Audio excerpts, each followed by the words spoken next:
Hello fellow YouTubers, this is YouTube Moses here to give you my 5 favorite raunchy comedies. And being that the new movie The Change-Up is coming out this Friday, and that I haven't done one of these videos for a while, why not?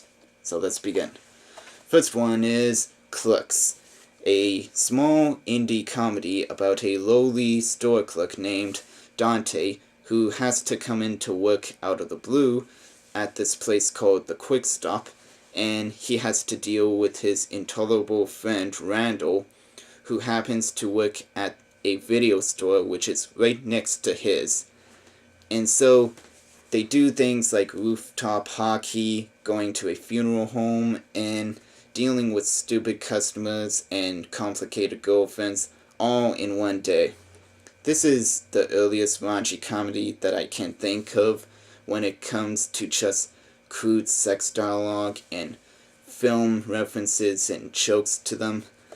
Pretty much, Jeff Anderson steals the show as Randall Graves, and we see several appearances from Jay and Silent Bob, played by Jason Mewes and director Kevin Smith.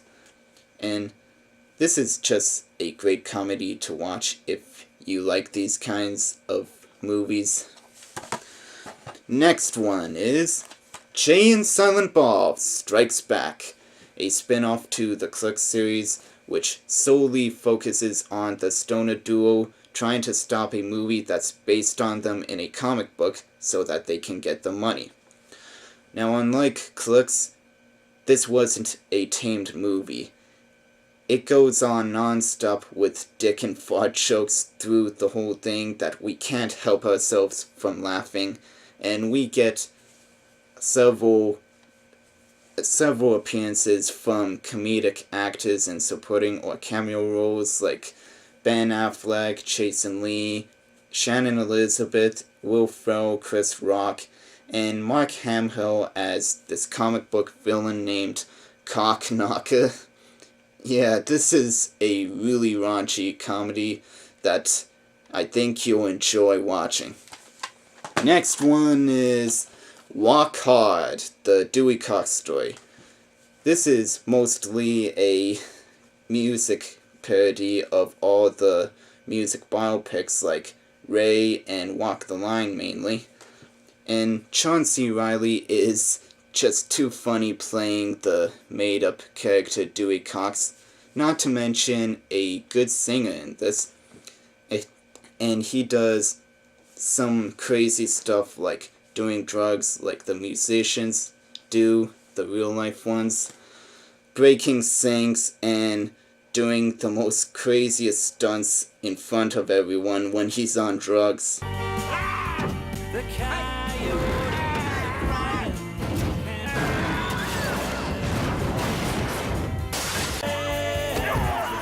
Did I mention that there's 2 machete fights in this? Because I think that's important to bring up.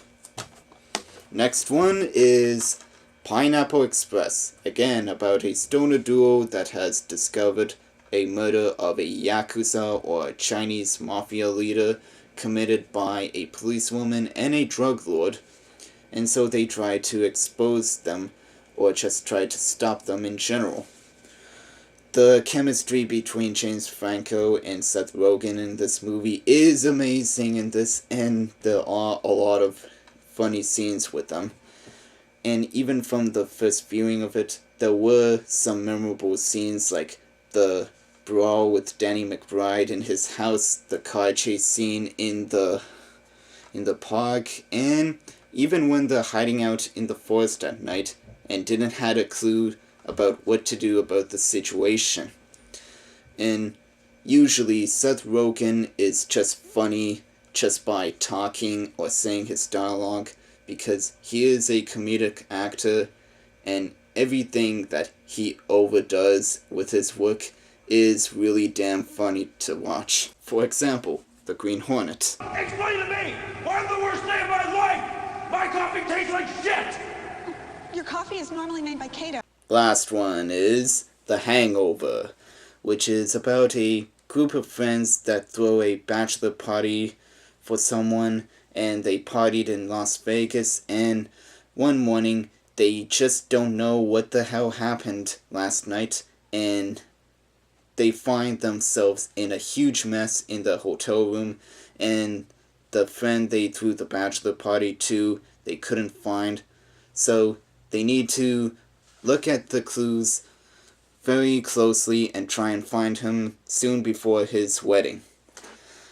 Now, this is a raunchy yet kind of smart comedy where the story is told in a Memento style, similar to it, where they're backtracking the steps and seeing what happened several hours before everything went all disarray.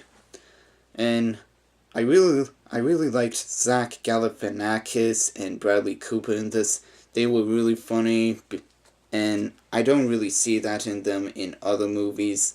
While Ken Jeong was just hilarious as hell, and he's really big in comedies because we see him in a lot of successful ones like Knocked Up, Role Models, and I think he was in Youth in Revolt. I'm really not sure.